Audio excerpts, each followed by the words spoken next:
বাংলার first syllabus তো এটা হয়ে গেছে।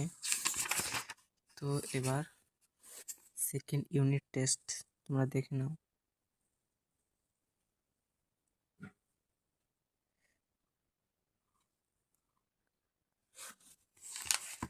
সেকেন্ড ইউনিট টেস্টের সিলেবাস এখানে দেওয়া আছে, এই যে পেজ নাম্বার 127।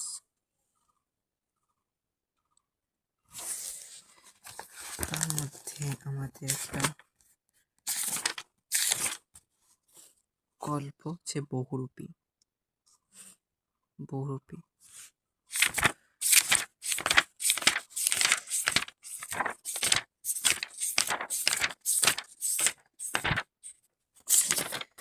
এই যে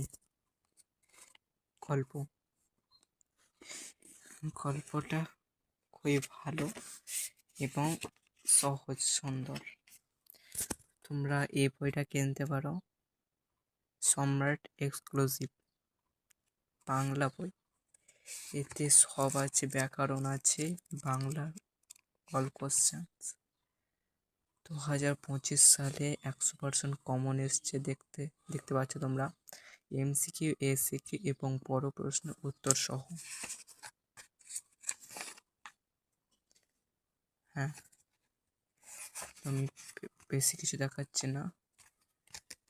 চক্ষু বহুরূপীর একটা প্ল্যান তোমাদেরকে করতে হবে। আগে সেটা জানতে হবে যে কাব্যগ্রন্থ বা উৎস বা এই গল্পের মানে কোথা থেকে নেওয়া হয়েছে গল্পটি। তো তোমরা 58 পেজ, এই যে পেজে বহুরূপী গল্প, সুবোধ ঘোষের রচিত গল্প সমগ্র এর 3য় খণ্ড থেকে নেওয়া হয়েছে গল্পটি সম্পর্কে খুঁটিনাটি তথ্য এই সবগুলো জানবে। এবং এই চরিত্র লিপি, এই বহুরূপী গল্পের চরিত্রে ছিল হচ্ছে স্বাধীন চেতনা এবং বন্ধুত্ব পরায়ণ, বৈচিত্র্যময়তা ও আত্মত্যাগ ও পেশা প্রতি সততা। এখানকার যে মেন হচ্ছে সে হচ্ছে হরিদা।